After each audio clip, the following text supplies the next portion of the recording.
Hello, crewmates and cruise addicts. This is G Free, your cruise therapist, with your daily boarding call for Thursday, August 6th, 2026. Thanks for tuning in and welcome aboard today's boarding call, where we unpack the most current cruise and travel headlines without charging an overweight baggage fee or asking why your carry-on contains 6 swimsuits and flip-flops for a 4-night cruise.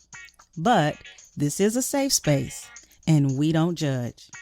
Coming up, Carnival Cruise Line makes history by appointing its first female staff captain.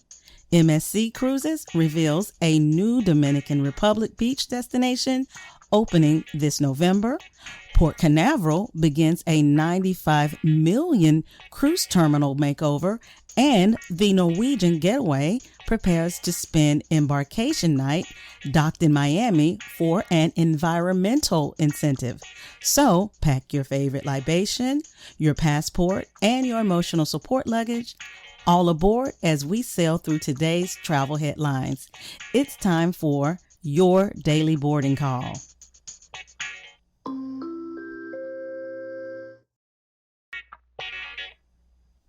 First up, Carnival Cruise Line has made maritime history. On Wednesday, August 5th, Daniela Gargiulo was officially appointed Carnival's first ever female staff captain during a ceremony aboard the Carnival Adventure as the ship returned to Sydney from the South Pacific. Daniela, Captain Francisco, and I'm not even going to attempt his last name, but it is something pretty, Benchavinga. Yeah, see? The officers and crew aboard the Carnival Adventure, the future women who may now see other pathways toward leadership at sea. The captain formally welcomed Gargiulo as his second in command. That means she helps oversee the ship's maritime operations, safety procedures, and crew leadership. In other words, she is not standing on the bridge asking where everybody wants to go for lunch.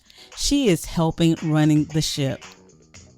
Gargiulo began her Carnival career as a deck cadet in 2013 and worked her way through the ranks during 13 years of service. Her love for the sea started even earlier. At the age of 14, she enrolled in the nautical school in Italy.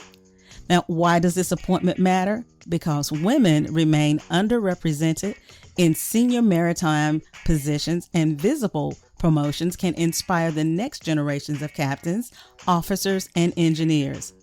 Congratulations, Staff Captain Gargiulo. May your future include calm seas, cooperative passengers, and absolutely nobody asking you whether you really know how to park the ship. Now, let's sail towards the Dominican Republic, where MSC Cruises is preparing to open a new beach destination. Catalina Sugar Beach is scheduled to welcome guests beginning in November 2026. Yes, that's just a few months away. The destination is located on Catalina Island, just off the southeastern coast of the Dominican Republic, near La Roma. Guests sailing with MSC Cruises and its luxury sister brand, Explorer Journeys, along with travelers from other cruise lines that continue calling at the island. Plans include an open-air beach pavilion, serving international and Dominican dishes, shaded seating, tropical drinks, water sport rentals, cabanas, day beds, showers, restrooms, and upgraded changing facilities. So basically, MSC looked at Catalina Island and said, "This beautiful beach, but where are the cabanas and frozen beverages?" The project is being developed through a partnership between MSC Group and Casa de Campo Resorts and Villas.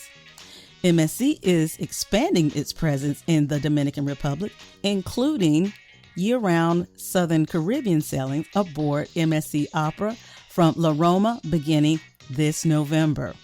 And a polished beach experience gives passengers another reason to choose an itinerary featuring the region. Just remember, Catalina Sugar Beach is the destination's name, and it is not permission to eat 5 desserts before boarding the tender. Although this is cruise therapy and we support your healing journey. Back in Florida, Port Canaveral officially began construction on a $95 million expansion and renovation of Cruise Terminal 10 on Thursday, August 6th. This project is expected to be completed in November 2027. When the work is finished, Terminal 10 will total more than 145,000 square feet, approximately 30% larger than the existing facility. The expanded terminal will be able to accommodate some of the cruise industry's largest ships, carrying up to 6,700 passengers. Let me say that again, 6,700 passengers. The renovations will include expanded security and luggage areas, new elevators and escalators, updated signs, upgraded climate control system, of course, colorful artwork and glass facade, bringing in more natural light into the building. Port Canaveral is handling increasing numbers of large cruise ships and passengers, and terminals must grow alongside the vessels they serve. The work is part of a nearly $1 billion 5-year improvement program covering facilities and technologies throughout the port. So the next time you sail from Port Canaveral and everything feels new and shiny, please remember, somebody spent $95 million so you could still arrive asking, which line am I supposed to stand in? Now for an important update affecting guests sailing aboard the Norwegian Getaway on Monday, August 24th, that's just a few weeks away.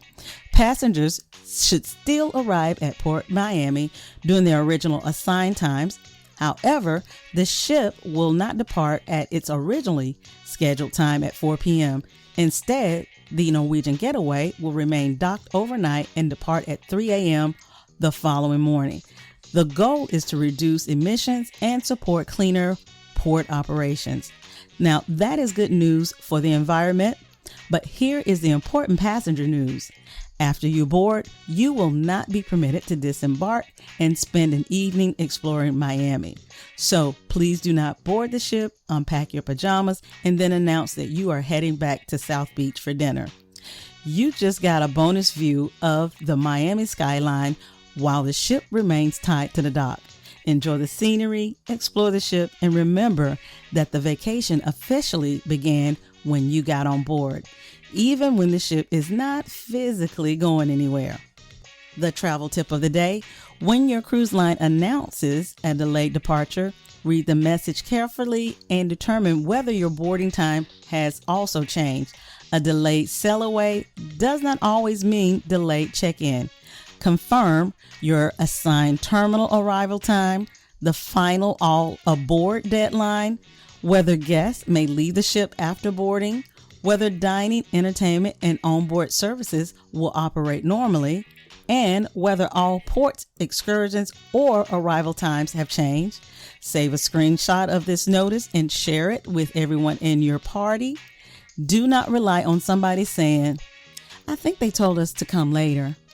I think has caused more missed vacation than an expired passport and an airport breakfast cocktail combination. Now, I want to hear from you. What do you think about Daniela Gargiulo becoming Carnival's first female staff captain? Would Catalina Sugar Beach make you more interested in a cruise visiting the Dominican Republic?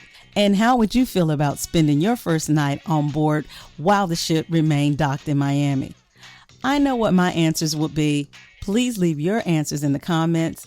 I would love to hear your thoughts. Again, I'm G Free, your cruise therapist. Follow the Cruise Therapy Podcast group on Facebook for more cruise news, travel alerts, destination trends, and of course, cruise therapy. Until our next therapy session, keep calm, keep cruising, and keep listening. And I'll see you on board the Celebrity Cruise Line Celebrity Solstice. Meet me around 9 a.m. at the Cafe Al Bacho.